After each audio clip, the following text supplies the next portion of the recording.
Hello friends, welcome to Roja classic. இன்றைக்கி நம்ம வீடியோவில் மசாலா பொருளாக வறுத்து அரைச்சி மட்டன் குழம்பு செஞ்சுருக்கிறேன். என்னோடய ஸ்டைலில் செஞ்சுருக்கிறேன் இந்த மட்டன் குழம்பு ரெசிபி எப்படி இருந்தது நீங்கள் கமெண்ட்ஸில் சொல்லுங்கள். என்னோடய செய்முறை எப்படின்றத வாங்க நம்ம இப்போ வீடியோக்கு போகலாம். இந்த மட்டன் குழம்புக்கு மட்டனுக்கு தகுந்தா போலையும் நம்ம கிரேவி எந்தளவுக்கு அதிகமாக செய்கிறோமோ அதுக்கு தகுந்தா போலையும் இந்த மசாலா பொருளாக வறுத்து எடுத்துக்கணும். நான் பார்த்திங்கன்னா 2 ஸ்பூன் அளவுக்கு மல்லி எடுத்திருக்கேன், ஒரு 5 வரமிளகாய் எடுத்திருக்கேன். இந்த மிளகாய் பார்த்திங்கன்னா ஒரு அளவான காரம் இருக்கிற மிளகாய் தான் இது சேர்த்து 1 நிமிஷம் போல் லேசாக வறுத்து விட்டதுக்கப்புறம் இதில் மசாலா பொருள்லாம் சேர்த்துடலாம். ஒரு சின்ன துண்டு பட்டை, ஒரு மராத்தி மொக்கு, ஒரு 3 கிராம்பு, 2 போல் ஏலக்காய், கொஞ்சம் கல்பாசி, ஒரு அன்னாச்சி பூ சேர்த்துருக்கேன். சேர்த்துட்டு இந்த மசாலா பொருளாக லேசாக செவந்து வர்ற வரைக்கும் இதை லேசாக வறுத்து விட்டுக்கணும். பார்த்திங்கன்னா அடுப்பை ஸ்லோ ஃப்ளேமில் வச்சுட்டு, நான் சின்ன அடுப்பில் வச்சு கொஞ்சம் அடுப்பை ஸ்லோ ஃப்ளேமில் வச்சுட்டு இதை வறுத்து விட்டுட்டுருக்கிறேன். வறுத்ததுக்கப்புறம் ஒரு கொத்து கருவேப்பிலை சேர்த்துக்கலாம். கருவேப்பிலை சேர்த்துட்டு 1 நிமிஷம் போல் வதக்கி விட்டதுக்கப்புறம் ஒரு அரை ஸ்பூனுக்கும் அதிகமாக சோம்பு சேர்த்துக்கலாம். 1/4 ஸ்பூனுக்கும் அதிகமாக சீரகம் சேர்த்துருக்கேன். கூடவே ஒரு 1/4 ஸ்பூனுக்கு கொஞ்சம் அதிகமாக மஞ்சள் தூள் சேர்த்துக்கலாம். சேர்த்துட்டு இந்த சூட்லேயே ஒரு நிமிஷம் போல் இதை வதக்கி விட்டால் போதும்.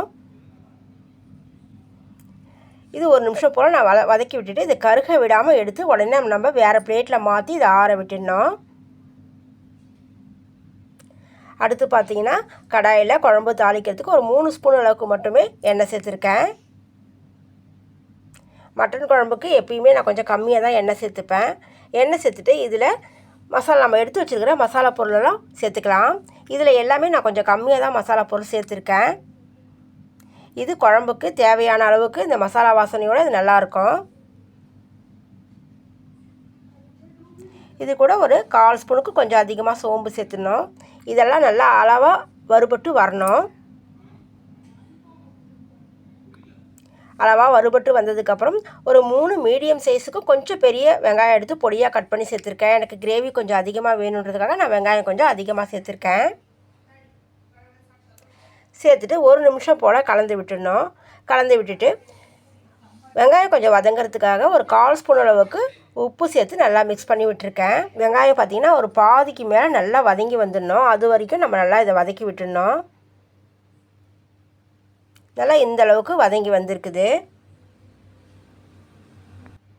அடுத்து பார்த்திங்கன்னா ஒரு 2 ஸ்பூன் அளவுக்கு நான் இஞ்சி பூண்டு எடுத்து தட்டி வச்சுருக்கேன், அதை சேர்த்துக்கிறேன். 2 மீடியம் சைஸ்க்கு கொஞ்சம் பெரிய தக்காளி பழம் எடுத்து பொடியாக கட் பண்ணி வச்சுருக்கேன், அதே இதோட சேர்த்துட்றேன். சேர்த்துட்டு இந்த வெங்காயம் தக்காளியும் நல்லா வதங்கி வரணும். இஞ்சி பூண்டுடைய பச்சை வாசனை போகிற அளவுக்கு இதை நல்லா வதக்கி விட்டுடணும். வதக்கி விட்டதுக்கப்புறம் ஒரு 1/4 ஸ்பூன் அளவுக்கு மட்டும் மஞ்சள் சேர்த்துக்கலாம். நம்ம மசாலா வறுக்கும் போதே கொஞ்சம் மஞ்சள் தூள் சேர்த்துருக்கோம். அதனால் இதில் நான் கொஞ்சமாக மஞ்சள் தூள் சேர்த்து நல்லா வதக்கி விட்டுட்டு ஒரு 2 நிமிஷம் போல் இதை கொஞ்சம் நேரத்துக்கு மூடி போட்டு வச்சிடுறேன்.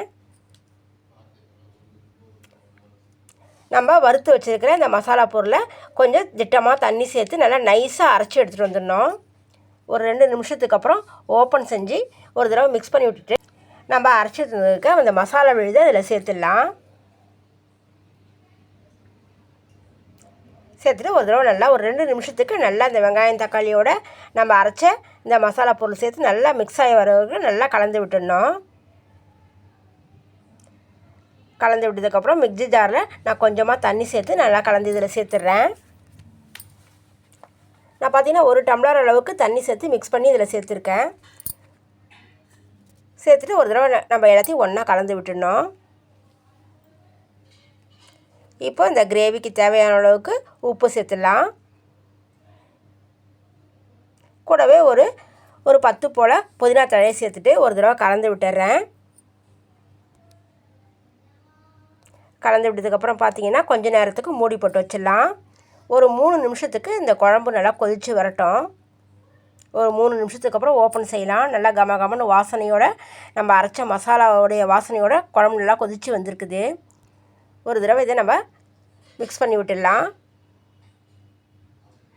மிக்ஸ் பண்ணி விட்டதுக்கப்புறம் அடுத்து பார்த்திங்கன்னா நான் இஞ்சி பூண்டு மஞ்சள் தூள் சேர்த்து வேக வச்சுருக்கிற 1/2 கிலோ மட்டனை இதில் சேர்த்துட்றேன். நல்லா ஒரு மார்கண்டை எலும்போடு சேர்த்து வாங்கிட்டு வந்திருக்கேன். இந்த மட்டன் இந்த குழம்பு செஞ்சோன்னா, இந்த மாதிரி அரைச்சி குழம்பு செஞ்சோன்னா ரொம்ப டேஸ்ட்டாக இருக்கும். இப்போ இதை நல்லா நல்லா மிக்ஸ் பண்ணி விட்டுட்டேன். மிக்ஸ் பண்ணி விட்டதுக்கப்புறம் கொஞ்ச நேரத்துக்கு இதை மூடி போட்டு வச்சிடலாம். ஒரு 5-6 நிமிஷம் வரைக்கும் மீடியம் ஃப்ளேமில் வச்சுட்டு நல்லா கொஞ்சம் கொதிக்க விட்டுடணும்.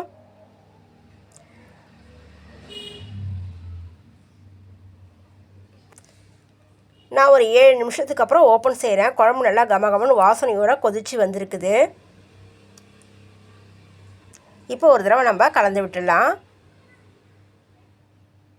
நம்ம எண்ணெய் அதிகமாக சேர்க்காதால எண்ணெய் நம்ம ரொம்ப தனியாக பிரிஞ்சு வராத போல் தெரியுது. இதில் ஒரு 2 ஸ்பூன் அளவுக்கு மட்டுமே தேங்காய் விழுது சேர்த்துக்கிறேன். கொஞ்சம் திக்காக இருந்தால் போதுன்றதுக்காக நான் 2 ஸ்பூன் அளவுக்கு மட்டும் சேர்த்துருக்கேன். சேர்த்துட்டு இதில் மறுபடியும் ஒரு கைப்பிடி அளவுக்கு நான் புதினா தழையை சேர்த்துடுறேன். கூடவே மல்லித்தழையும் சேர்த்துக்கிறேன். அவ்வளோதாங்க, என்னோடய செய்முறையில் மட்டன் குழம்பு வறுத்து அரைச்ச மசாலா சேர்த்து செஞ்ச மட்டன் குழம்பு ரெடி ஆகிடுச்சு. என்னோடய மட்டன் குழம்பு ரெசிபி உங்களுக்கு பிடிச்சிருந்ததுன்னா லைக் பண்ணுங்கள், ஷேர் பண்ணுங்கள், கமெண்ட்ஸ் பண்ணுங்கள். மறக்காமல் ரோஜா கிளாசிக் சேனலுக்கு சப்ஸ்கிரைப் பண்ணிவிடுங்க. நம்ம அடுத்த வீடியோவில் பார்க்கலாம். தேங்க்யூ.